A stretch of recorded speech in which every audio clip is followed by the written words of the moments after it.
Se o senhor diz que não tem problema nenhum com as suas conversas, por que o senhor troca de celular com frequência? Isso eu não entendi. Porque é um direito meu. O Silas Malafaia, sem dúvida nenhuma, está virando o grande nome dessa, se você quiser dizer, chamar assim, dessa extrema-direita. Um dos motivos é, ele não tem medo de falar, não tem papa na língua, é inteligente, sabe dissertar sobre códigos penais, sobre a legislação, e isso é muito importante durante um discurso, durante um debate. E segundo o próprio Silas Malafaia, eles querem calá-lo porque na visão do Silas Malafaia, entre aspas, o sistema acha que Bolsonaro ficando inelegível, Silas Malafaia pode ser um nome forte levantado pela direita para poder se candidatar à presidência. E segundo o pastor Silas Malafaia, dentre outros, é esse um dos motivos pelos quais, segundo ele está sendo fortemente perseguido. Ele teve em uma entrevista, a jornalista fez duras perguntas e críticas também ao pastor Silas Malafaia e ele saiu disparando sem dó. Você vai assistir esse vídeo comigo agora. Antes eu quero pedir para você, se você ainda não é inscrito em nosso canal, que você se inscreva, ative o sininho, coloque para estar recebendo todas as nossas notificações e vamos reagir a um pedaço dessa entrevista impactante do pastor Silas Malafaia. Vamos lá.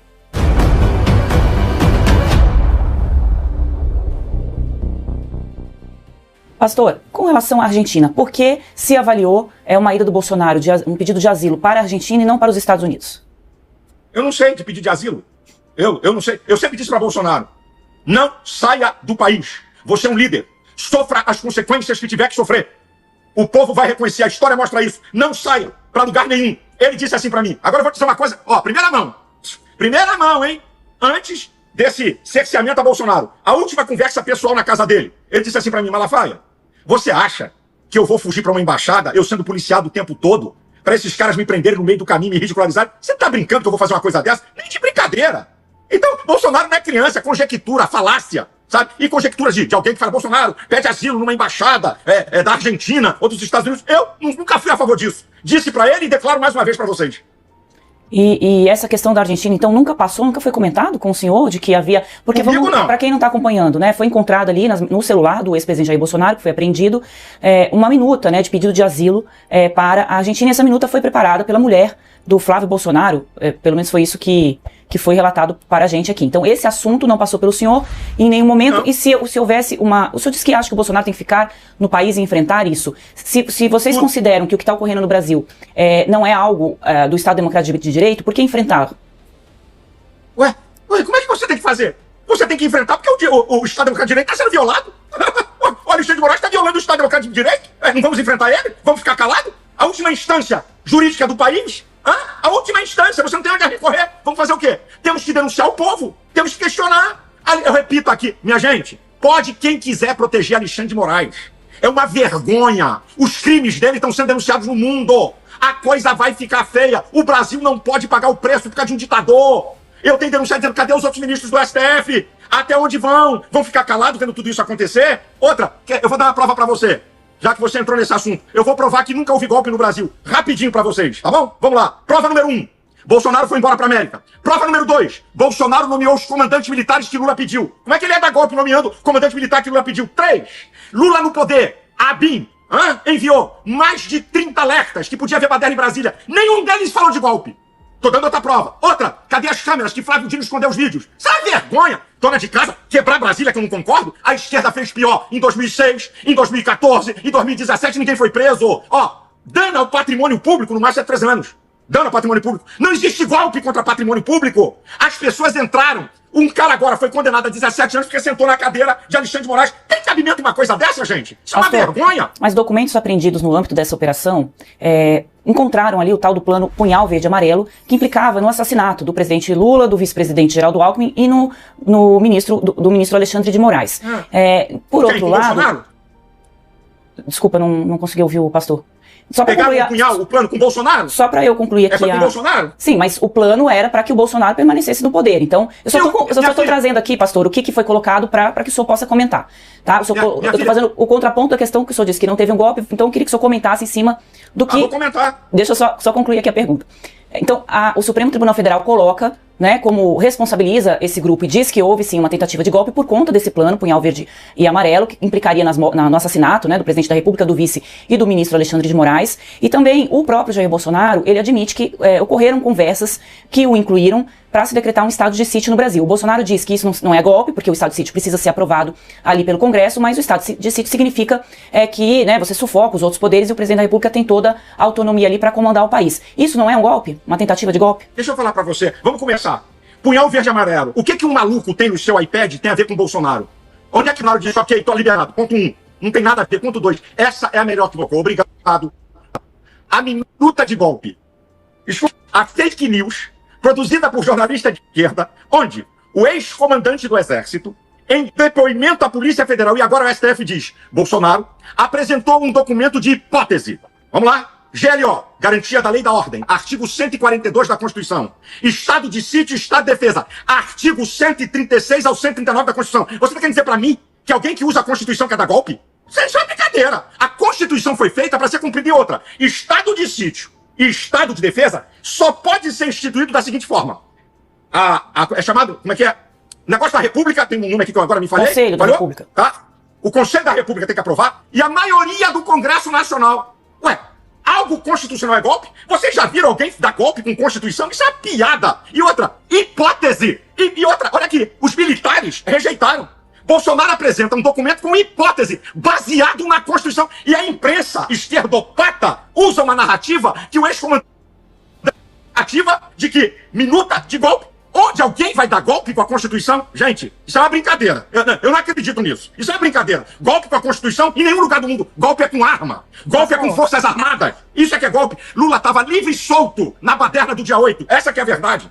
Pastor, todo o inquérito do Alexandre de Moraes, ele tem ali uma pessoa importante, que foi o Cid, que foi quem delatou tudo isso, né? Então o Cid confirma a minuta, né, do Punhal Verde e Amarelo, ele fala da questão do estado de sítio, ele era uma pessoa muito próxima ali ao ex-presidente Jair Bolsonaro. Enquanto o Bolsonaro era presidente, o Cid ocupava o papel de ajudante de ordens, né, uma pessoa que está o tempo inteiro ali com o presidente da República, e ele fez vários depoimentos para o Supremo Tribunal Federal que ajudaram a dar essa liga para esse entendimento que o ministro Alexandre de Moraes tem desses fatos. O senhor desconsidera que o Cid tenha informações, e ele inventou essas informações? Qual é a avaliação que o senhor tem com relação a isso? Filha, o Cid mudou o depoimento dele 10 vezes, para começo de conversa. 2, depois que ele prestou o último do acordo de delação, ele quebra o acordo de delação dizendo que Alexandre de Moraes é um cão de guarda, que Alexandre de Moraes não tá nem aí para provas, só para narrativas, que o delegado federal induziu ele, que ele jamais falou, pega lá o inquérito, já que ele falou que o Bolsonaro teria dar golpe. Em que lugar? Não tem lugar nenhum que o Coronel Cid falou. Aí escute, a delação dele tinha que ser cancelada porque veio para fora isso. O que Alexandre de Moraes faz? Olha como é que o cara é ardiloso e joga. Ele manda prender o Coronel Cid, imediatamente cancela a ordem de prisão. Por quê? Porque se ele mantém a prisão do Cid, a delação dele cai. E a denúncia do procurador-geral Paulo Gonet está baseada na farsa, na mentira, na coação que o Coronel Cid sofreu. Então, se cai a delação do Cid, cadê o inquérito?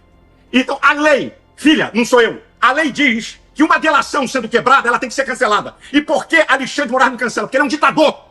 Ele rasga as leis a seu bel prazer. E outra, você falou que havia uma tentativa de assassinar Alexandre de Moraes e ele faz uma entrevista declarando isso. Artigo 254 do Código de Processo Penal. Ele está em suspeição. Ele não pode presidir um inquérito. Ao mesmo tempo ele é vítima, ao mesmo tempo ele é juiz, ao mesmo tempo ele é promotor. Isso é uma aberração jurídica que nunca vimos no Brasil, gente. Delação de Cid é uma vergonha. A delação tem que ser dada de uma vez só. Foi mudada 10 vezes e com pressão de delegado que... O Cid falando, o sangue da mulher da boca, isso é uma vergonha, é uma afronta ao Estado democrático de direito. Lembrando aqui que se a delação do Cid for cancelado, que não está mais em discussão, tudo que ele disse pode ser mantido ali para as investigações. Pastor, eu vou partir para a minha última pergunta aqui para... Não pode, tem que cair. Não pode não. Se a delação é cancelada, tudo que ele fala é cancelado. Vai lá na lei. Não pode não. Bom, pastor, eu vou partir para a minha última pergunta, que já está segurando o senhor aqui há bastante tempo. É prazer. O senhor vai partir para o tudo ou nada a partir de agora? Eu tô há 4 anos partindo pro tudo. Não é agora. Repito, quem quiser ir lá no meu canal do YouTube, são mais de 50 vídeos denunciando os crimes de Alexandre de Moraes. Pegue todas as minhas falas das manifestações. Tem um dado interessante. Na manifestação do Rio de Janeiro, se você pegar, eu digo assim, gente, depois que eu disse assim, Alexandre de Moraes é um criminoso, eu vou provar. E vem citando os artigos que ele rasga. No final, é só pegar o vídeo e eu digo assim, gente, vamos buscar um caminho de paz. Vamos parar enquanto dá tempo, antes de sanções. Lá em abril, no Rio de Janeiro. Falei, vamos buscar um caminho de paz. Para o Brasil seguir livre, em paz. Gente, para pensar. Você pode ver, eu não estou vendo. Críticas de esquerdopatas aqui, é só para me chamar de ladrão. Ah, é ladrão, tem que ser preso. Não tem um argumento ideológico, eles não sabem argumentar, sabe? O ódio deles é o seguinte, prende o cara que é contra nós. Essa é o mote da esquerda. Então escute, eu vim dizendo isso. Vamos buscar um caminho de paz. Vamos buscar um caminho. Falei com o ministro do STF, que não é André Mendonça, e não vou citar o nome dele, porque ele e eu pedimos reserva. Eu disse para ele, um grande ministro do STF, ministro, foi pelo WhatsApp vamos essa buscar conversa? um caminho. Telefone. Vamos buscar um caminho. Minha filha, tu acha que se eu falasse com o Zap, com o ministro, você acha que ele vai vazar? Ele se protege. Eu falei com um grande ministro, não vou dar o nome dele, ministro, vamos buscar um caminho de paz. Olha onde isso não vai dar certo. Então, deixa eu te falar, eu sou veemente nas defesas das minhas ideias. Isso é meu estilo, mas eu sou tremendamente pacífico, tá? Eu acho que vale a pena retroagir, retroceder. Para pensar, quem está nos assistindo agora. Há bem pouco tempo, quem tinha medo de falar em redes sociais? Ninguém. Ninguém. De 3 anos pra cá, as pessoas têm medo de falar. Isso é liberdade? Escute, Andresa, escute a Neila. Escute isso aqui, que isso aqui é séria, de toda essa conversa. Ninguém, antecipadamente, pode dizer o que é liberdade ou não. Eu, depois da minha fala, a minha fala pode ser julgada. Se eu cometi crime, tá na lei. Injúria, calúnia e difamação. Essa conversa de tutores e defensores de democracia é conversa de ditador que quer manipular. Defensores da democracia. A democracia, a Constituição defende. E o povo, não é tutores, não é gente de toga que não foi eleita pelo povo que vai defender a democracia. Essa que é a verdade. Estamos vivendo um estado de exceção, de perseguição política e agora religiosa. Então, 7 de setembro, vamos na rua dar uma resposta para isso, na Avenida Paulista, a partir das 3 horas da tarde. Vamos Pastor, lá, no Rio de Janeiro, 11 horas da manhã. Eu vou só acrescentar mais uma última pergunta, a minha última pergunta. Chamar um ministro do Supremo de criminoso é uma opinião ou é imputar um crime a ele, uma acusação a ele? Você quer? Então vamos lá, já que você quer que eu detalhe, então vou detalhar, ok? Artigo 129 da Constituição. O Ministério Público é o senhor da ação penal. Ele comanda um inquérito ilegal e moral sobre o Ministério Público. Crime. O artigo 102 da Constituição diz: função principal do STF, zelar pela Constituição. Ele não pode rasgar. Vamos lá? Artigo 53. Deputados e senadores são invioláveis, penal e civilmente, por opiniões, palavras e votos. Tem deputado com passaporte apreendido. Olha o Daniel Silveira aí. Vamos lá? Artigo 5º, inciso 4. A liberdade de expressão. Tem brasileiros exilados por causa de opinião. Artigo 220, parágrafo 2º. É vedada a censura. Gente censurada. Bolsonaro tá preso por quê? Porque falou. E qual é o crime de falar? Um ministro do Supremo não pode dizer assim, você tá proibido de falar. Ele não tá acima da Constituição. Isso é uma vergonha. Isso é uma vergonha! Então, quando eu digo que ele é um criminoso, eu aponto os crimes. Ou você pensa que criminoso é que mata? Ou que dá tiro? Criminoso é quem rasga aquilo que foi feito para defender. Alexandre de Moraes tem que tomar um impeachment, julgado e ser preso pelos crimes contra o Estado democrático de direito. Tem dito. Pastor, para a gente encerrar agora de vez, voltando na minha primeira pergunta da nossa entrevista, tem alguma informação no seu celular que pode constranger alguém aqui dos 3 poderes? Não. Eu não tenho conversa. Minhas conversas são abertas, o que eu falo nos vídeos eu falo em conversas, sabe? Outra, vão mostrar conversas minhas com jornalistas da Globo, da Folha de São Paulo, do Metrópolis, do Estadão, todas as conversas. Políticos que eu falo, vou dizer os que eu mais falo. Magno Malta, Sócrates Cavalcante, que é membro da minha igreja, deixa eu me lembrar aqui de político que eu mais falo, né? Quem tem mandato político. Bem, eu acho que são esses 2, são os que eu mais falo. Falo de vez em quando com Michele, mando zaps pra ela, questiono. Na campanha eleitoral de São Paulo, gente, é que não tá nesse celular. Na campanha eleitoral de São Paulo, eu mandei mais de 20 zaps para Bolsonaro, para Carlos, para Flávio, para Michele e para Eduardo, questionando o posicionamento deles em relação a Pablo Marçal, mas botando para derreter. É que não tá nesse telefone. Né? Esse já é o outro telefone, o telefone então? Já foi embora. Já é. Hã? Tem um outro telefone? Não, o outro telefone que eu tinha, minha filha, eu troco de telefone. Então, com o outro telefone pastor? que eu tinha... Hã? Com que frequência o senhor tem? Não tá na tem nuvem, frequência, pastor? eu troco disso, todo mundo político faz.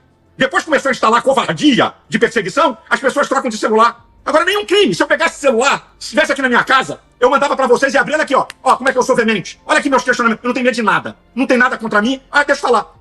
Mandei um vídeo dublado em inglês pra Paulo Figueiredo e pra Eduardo, assim, entrega às autoridades americanas. Eu sou um líder evangélico, eles respeitam isso. Não vai ter nada demais. Não vou encontrar absolutamente nada. Mas aí eu não entendi. Meus vídeos. Se o senhor disse que não tem problema nenhum com as suas conversas, por que o senhor troca de celular com frequência? Isso eu não entendi. Porque é um direito meu.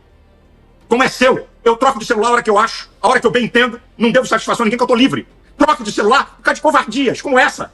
Covardias de pegar narrativas, de pegar partes de matematicamente calculado divulgar conversas privadas, que não tem nada com isso. Eu converso com a minha família, eu converso com minha esposa, eu converso com todo mundo. Então, de vez em quando eu troco o celular. Não de maneira matemática ou a cada 3 meses, mas de vez em quando eu troco, é um direito meu. Agora a pergunta vai para você. O que você acha da posição do pastor Silas Malafaia em toda essa situação que está acontecendo? Na sua opinião, ele deveria, já que Bolsonaro está prestes a ser não somente inelegível, mas pode ser que também seja condenado. Você acha que essa condenação também vai se estender sobre o pastor Silas Malafaia? Deixe o seu comentário logo aí abaixo, ele é muito importante. Aproveite, se inscreva em nosso canal, ative o sininho, coloque para estar recebendo todas as nossas notificações. Esse é o canal Roberto Dias e eu estou te esperando aqui no próximo vídeo.